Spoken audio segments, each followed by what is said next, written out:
ابو عوانہ نے بیان کیا ان سے سعید بن مسروق نے، ان سے عبایہ بن رفاعہ بن رافع نے اپنے دادا رافع بن خدیج رضی اللہ عنہ سے، انہوں نے بیان کیا کہ ہم نبی کریم صلی اللہ علیہ وسلم کے ساتھ مقام ذی الحلیفہ میں تھے کہ ہم لوگ بھوک اور فاقے میں مبتلا ہو گئے۔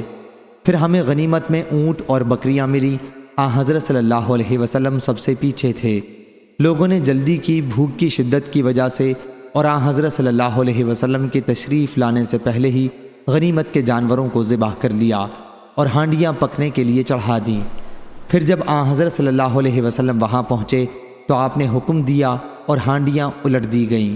پھر حضرت صلی اللہ علیہ وسلم نے غنیمت کی تقسیم کی اور 10 بکریوں کو ایک اونٹ کے برابر قرار دیا۔ ان میں سے ایک اونٹ بھاگ گیا۔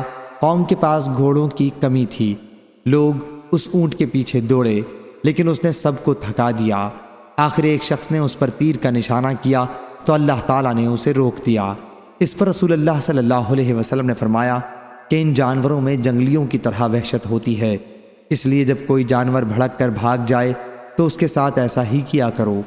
عبایہ نے بیان کیا کہ میرے دادا رافع بن خدیج رضی اللہ عنہ نے حضرت صلی اللہ علیہ وسلم سے عرض کیا کہ ہمیں اندیشہ ہے کہ کل ہمارا دشمن سے مقابلہ ہوگا اور ہمارے پاس چھریاں نہیں ہیں، کیا ہم دھاردار لکڑی سے ذبح کر لیں؟ آپ نے فرمایا کہ جو چیز بھی خون بہا دے اور ذبح کرتے وقت جانور پر اللہ کا نام لیا ہو تو اسے کھاؤ، البتہ ذبح کرنے والا آلہ دانت اور ناخن نہ ہونا چاہیے۔ دانت اس لیے نہیں کہ یہ ہڈی ہے اور ہڈی سے ذبح کرنا جائز نہیں ہے، اور ناخن اس لیے نہیں کہ حبشی لوگ ان کو چھری کی جگہ استعمال کرتے ہیں۔ صحیح بخاری حدیث نمبر 5498۔